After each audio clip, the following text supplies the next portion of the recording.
Attendez, J-1 avant le Classico, on a eu le droit à quelques infos. Hansi Flick en conférence de presse, ce que je veux voir c'est la même performance que celle réalisée contre l'Athletic Bilbao. Nous avons joué en équipe comme un seul bloc, c'est ce que je veux voir. Tout ce que nous voulions montrer dans notre plan de match, les joueurs l'ont aussi montré sur le terrain, et c'est le plus important. Contre Bilbao, on a vu une très belle équipe du Barça, avec un pressing coordonné et surtout une finition clinique, et demain soir contre le Real Madrid, j'espère qu'on verra la même chose. Je me fiche d'être considéré comme le favori, ce ne sont que des opinions. Le Real Madrid est une grande équipe, nous aussi. Tout le monde se battra pour gagner. Notre responsabilité est de faire plaisir à nos supporters. Un Classico est un match complètement différent, nous allons tout faire pour gagner demain. L'important c'est de jouer et c'est là-dessus que nous nous concentrons. Si vraiment on se base sur la forme récente des deux équipes et surtout sur le niveau de jeu affiché, on va pas se mentir mais le Barça est largement favori. Et après tout ça reste quand même un Classico et comme Hansi Flick l'a dit c'est un match différent. Et demain soir faudra tout donner comme on l'a fait l'année dernière pour aller remporter cette super coupe. Concernant Lamine Yamal, il a confirmé qu'il était prêt pour demain. À propos du milieu de terrain, il a rajouté: j'étais très satisfait de notre performance contre l'Athletic Club, mais au final nous avons d'autres options. Frenkie s'est joué, Eric s'est joué et Casado aussi. Personnellement, je pense qu'il remettrait exactement le même milieu de terrain. Firmino en 10 et Pedri et Frenkie de Jong dans le double pivot. Et pour finir, il a déclaré: ce sont 90 minutes de jeu les uns pour les autres et en équipe. C'est ce que je veux voir en finale. Bref, en tout cas, rendez-vous demain pour le match qui sera à 20h. Et s'il vous plaît le Barça, pas le droit à l'erreur. La conférence d'avant Classico, Flick a expliqué que Lamine Yamal est prêt à 100%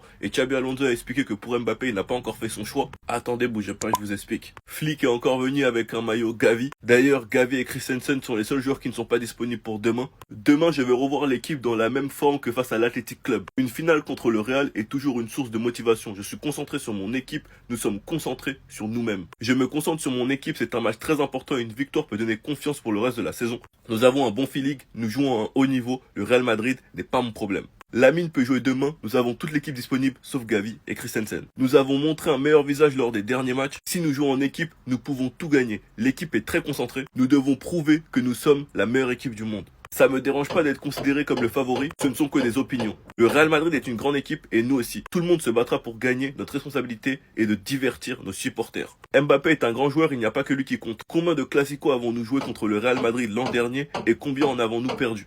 Un seul, c'est un grand joueur, nous sommes une grande équipe. Xabi a dit: je ne vais rien découvrir de nouveau sur Lamine vu le niveau qu'il a atteint à son âge. C'est un grand joueur mais il ne dicte pas notre approche. En tout cas demain ça va péter. Je pense que vous avez déjà vu d'autres TikTokers vous parler du fait que Olmo a envoyé Araujo à l'entraînement, qu'il a exterminé. Mais moi j'ai pas envie de vous parler de ça.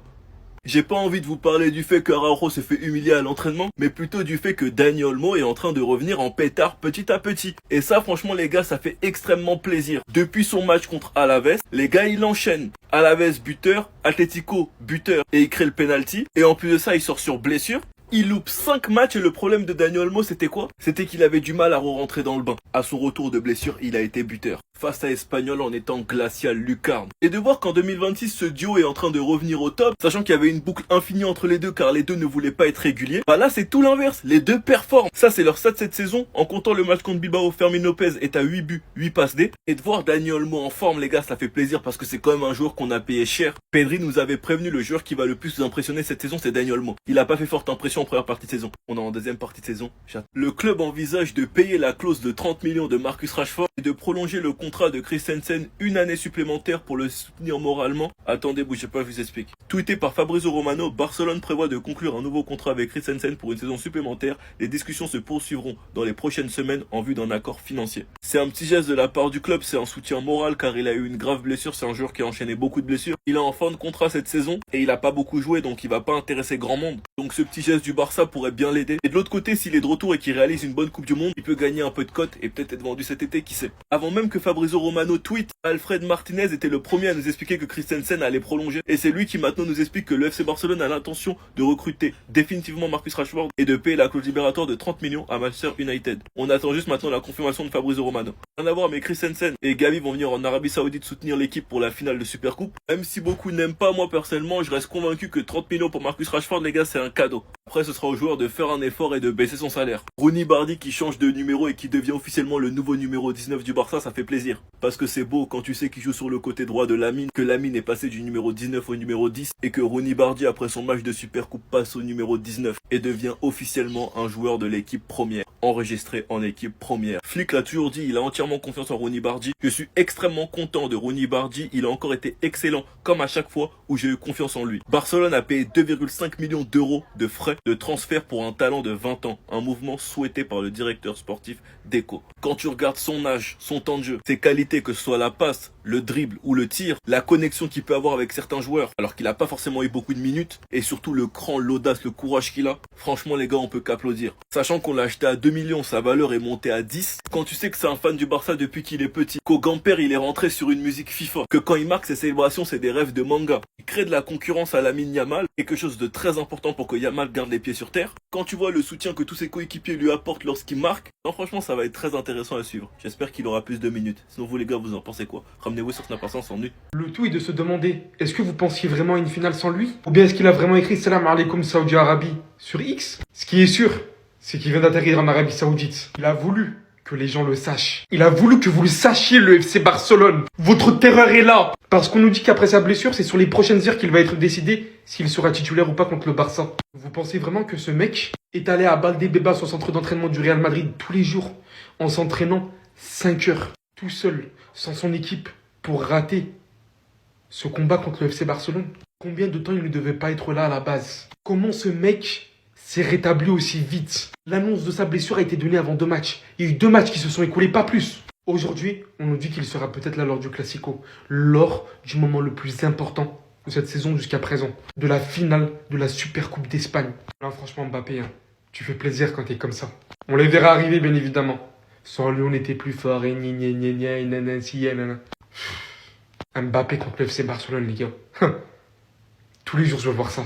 Olmo continue comme ça, on va réussir à le faire partir à Araujo. Regardez comment il l'a envoyé. Si ça c'est pas une volonté de nuire, si ça c'est pas pour le faire partir du club. Ouais. Regardez seulement les infos qui tombent maintenant sur ce mec, sur El Capitano. L'absence d'Araujo a coïncidé avec la meilleure période de l'équipe cette saison, avec 9 victoires consécutives. Le club ne précipite pas son retour, précipitez pas. Précipitez son départ, s'il vous plaît. On a été gentil tellement longtemps. PSG, Inter, Chelsea. Après Chelsea, il est parti. Il a dit j'arrête de jouer, on l'a payé pendant ce temps-là. Alors oui, je suis d'accord, il y en a certains, ils ont abusé avec ce qu'ils lui ont dit. Et je ne cautionnerai jamais ce qu'ils lui ont dit, les gens. Certains. Mais au bout d'un moment, quand il part, et que tout va bien, au moment où il part, vous vous posez peut-être pas des questions sur ce mec-là, sur ce qu'il apporte mentalement à l'équipe, peut-être, sur...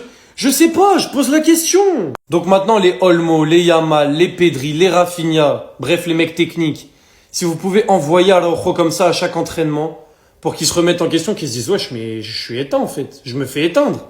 Peut-être que je vais devoir me barrer de ce club. Oui, c'est exactement ce qu'on veut. Donc là, Dani Olmo, le geste que t'as fait, mais t'es tellement rentré dans mon cœur, tu t'en rends même pas compte. 4 nouvelles informations mercato sur le Barça avec un transfert qui est pratiquement officiel. La direction du Barça qui va prendre une décision incompréhensible selon moi. Une pépite qui pourrait quitter le club dès le mois de janvier et du nouveau sur Marcus Rashford. C'est parti.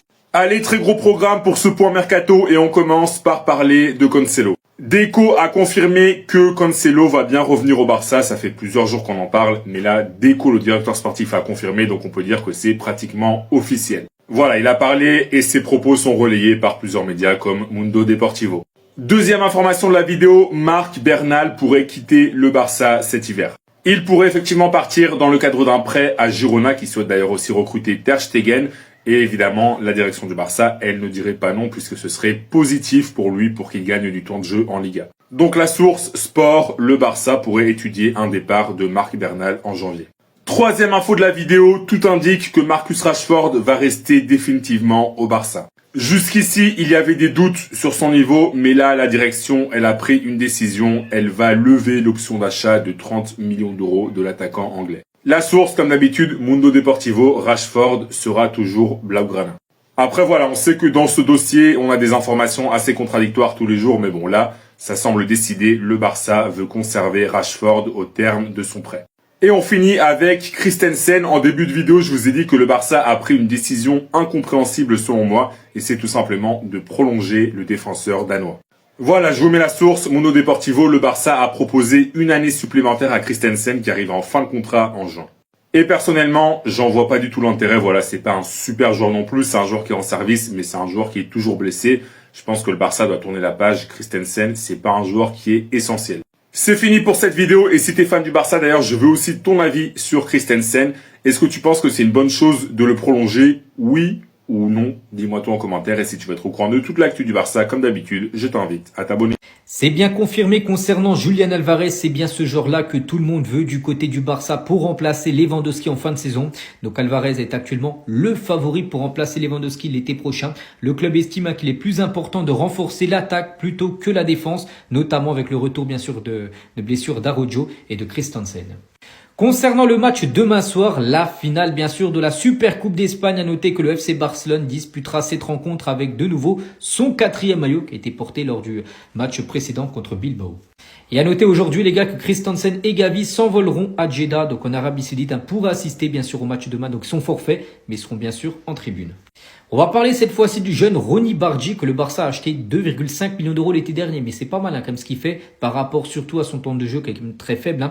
Et cela peut sembler injuste, mais on a dit à Ronny Bargi lorsqu'il a signé à Barcelone en gros qu'il serait la doublure de Lamine Yamal et qu'il ne jouerait pas beaucoup en gros quand Lamine Yamal est pas disponible. Et à noter que ce joueur, les gars, a reçu beaucoup d'offres, voilà, pour le voir partir en prêt.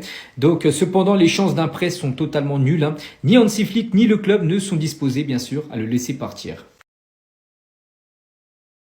Les gars, J-1 avant la finale de la Super Coupe d'Espagne contre le Real Madrid.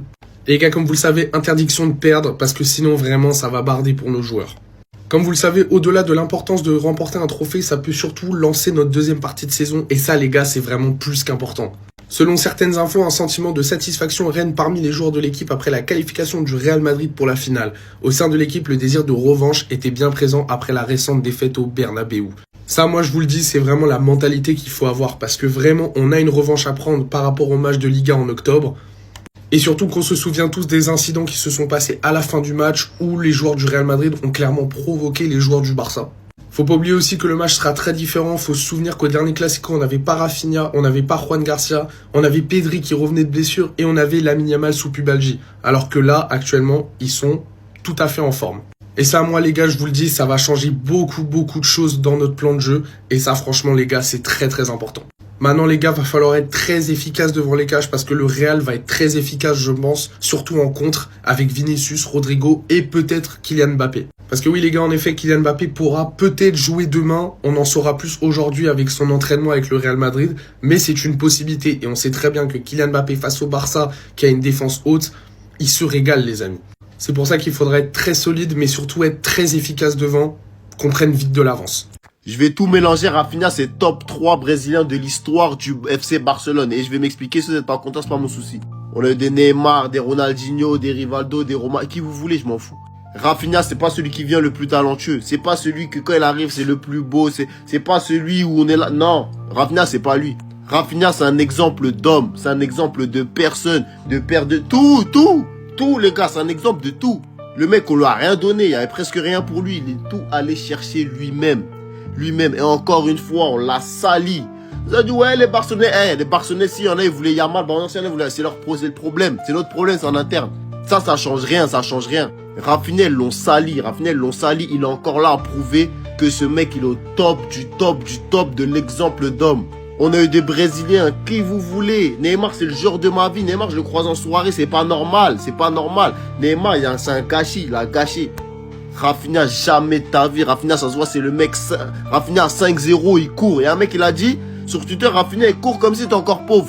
Rafinha, j'ai écrit un livre de toute ma carrière de Barcelonais. Et Dieu seul sait qu'elle est longue. Je suis pas au faux supporter, moi.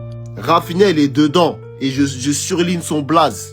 C'est bon ou pas? 0 Ligue des Champions, 0 Coupe du Monde. Même s'il y a 0 ça, je m'arrête, je surligne son blaze.